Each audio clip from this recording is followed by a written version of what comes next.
When it comes to My Dead Friend Zoe, towards the end it becomes a very tear-inducing movie, and up until then it's primarily held together by Martin-Green's performance. So to summarize the film, as the title blatantly tells you, Zoe is dead. Yet, despite the death of the flesh, Zoe is very much alive in Merritt's head, and it's starting to really negatively affect her life.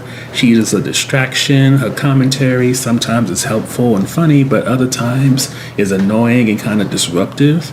And it has gotten so bad that it actually led to Merritt having an accident that led to her needing to go to court, never mind being forced to go into some type of group therapy.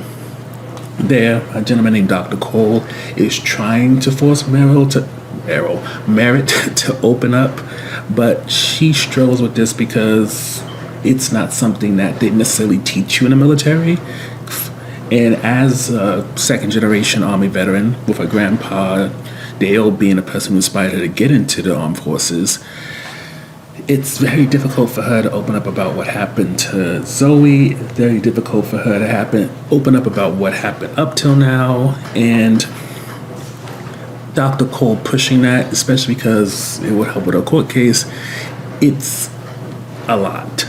So when the opportunity comes to just focus on Dale, who is starting to have Alzheimer's, she goes all in on that, abandons what's going on in her life to hopefully focus on this one thing, deal with whatever comments Zoe makes, and maybe just kind of get away from it all.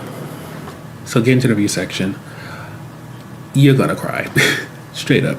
When it comes to how My Dead Friend Zoe operates, either you're gonna cry when they finally reveal why Zoe killed herself, or when it comes to Dale, you're gonna cry because even though it originally was kind of an escape for Merritt, as you see Merritt and Dale interact, since that's her hero, that's the reason why she joined the military, and you see him deal with potentially losing his autonomy, the frustration that comes with that, never mind him kind of questioning why the one person who would potentially understand him, since she was also in the military, she experienced loss, yet she cut herself off from him. There's a lot of emotions involved in that.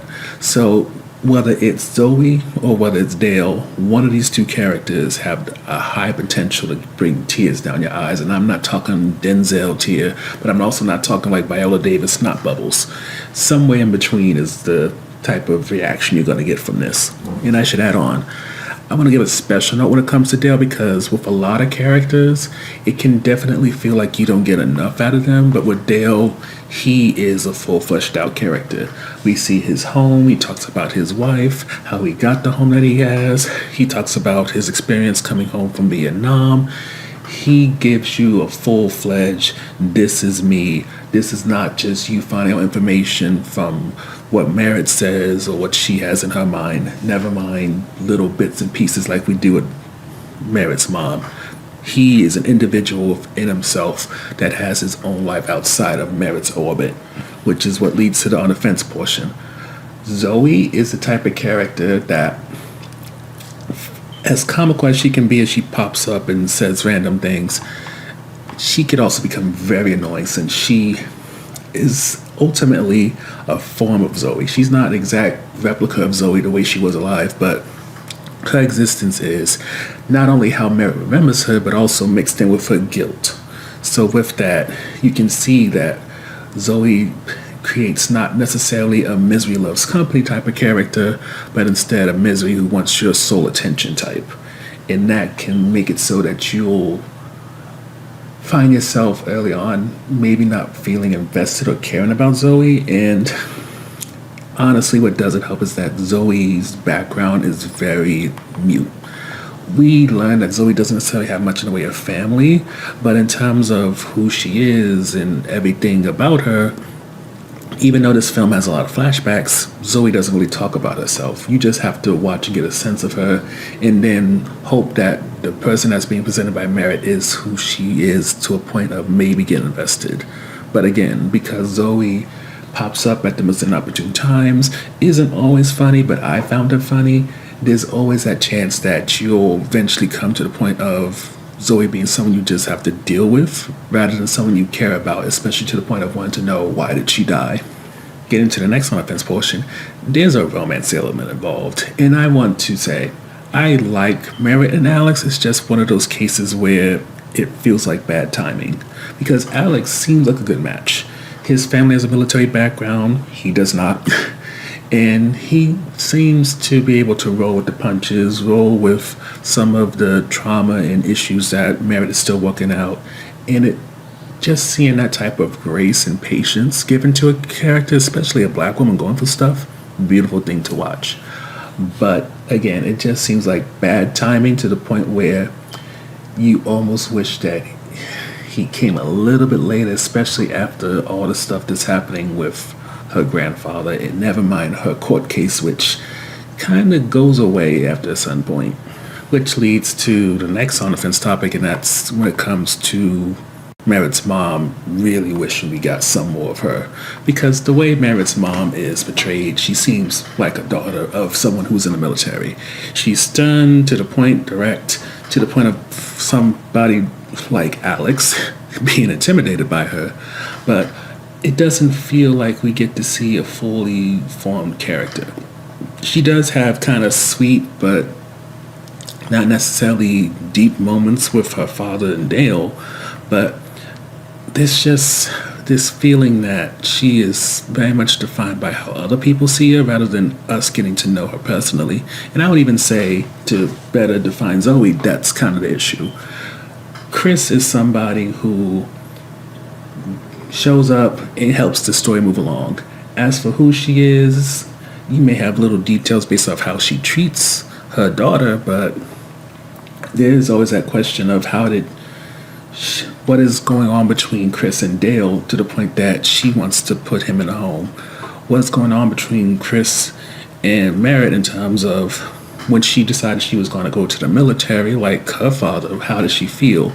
There's a lot of stuff that could have added some interesting layers to that relationship, or any relationship that Chris has, but unfortunately, Chris is just a catalyst character. Which leaves one last topic, and that's Dr. Cole. And as we mentioned earlier, a part of me gets it when it comes to Dr. Cole.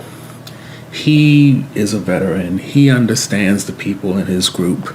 And at the same time, there is this sort of skinfolk, kinfolk thing, because he recognizes that Merritt is a black woman, and also that she's in a situation where, again, at best, she may get a fine or a slap on the wrist. At worst, she could have potential jail time because of the accident that happened at her old job.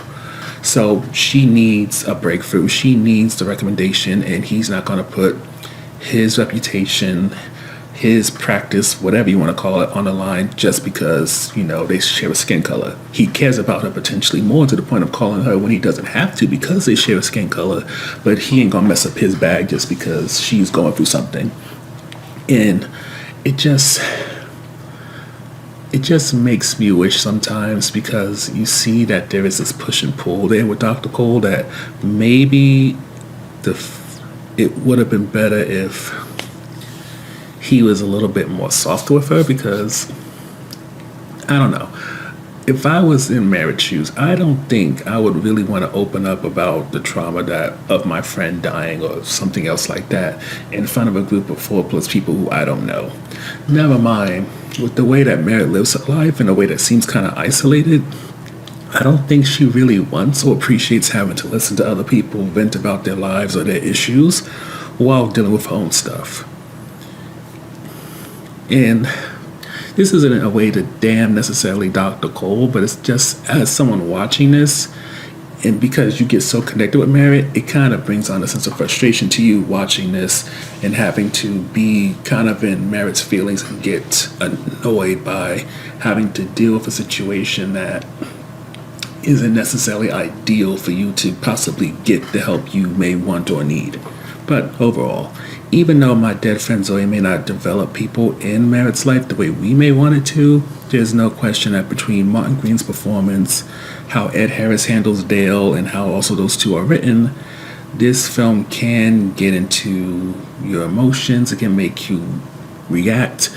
And even though there are definitely certain things in terms of characters and story that you may not be vibing with all the way through, it still is a good enough film to check out if you have the opportunity.